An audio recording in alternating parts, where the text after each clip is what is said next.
Well, from our state capitol newsroom now, Tennessee has one of the strictest abortion laws in the country. The Supreme Court's decision to overturn Roe v. Wade triggered the law earlier this year, and the polarizing topic isn't going away anytime soon. As Chris O'Brien reports for us, there's growing support to make a change to Tennessee's law.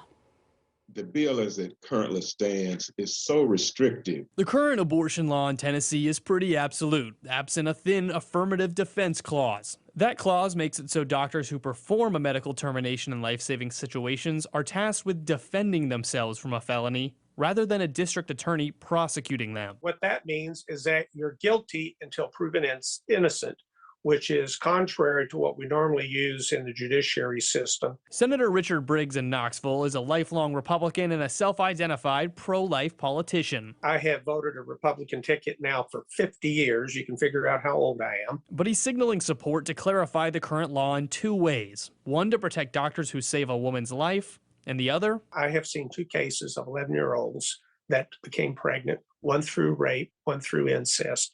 I don't believe that little child should be forced to carry a pregnancy with the risk of her never being able to have a child or a family of her own. It's along the same lines of a bill Representative Yusuf Hakeem, a Chattanooga Democrat, plans to file Thursday. The affirmative defense clause would be eliminated.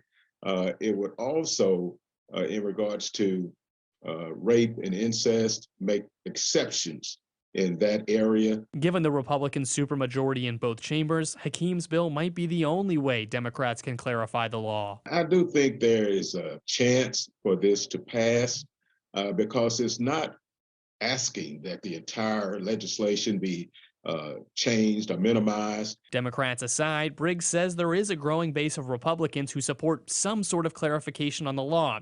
Could it be enough to change? The quick answer to that is I don't know.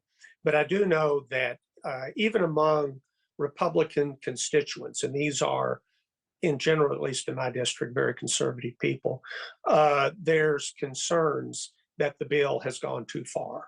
We'll have more answers once session starts in January. Do not let it be lost that this story involved three men talking about a procedure that affects pregnant women. Rep. Hakeem said today this conversation needs to start bringing in the people it actually affects. Of the 132 legislatures currently in our General Assembly, 19 are women.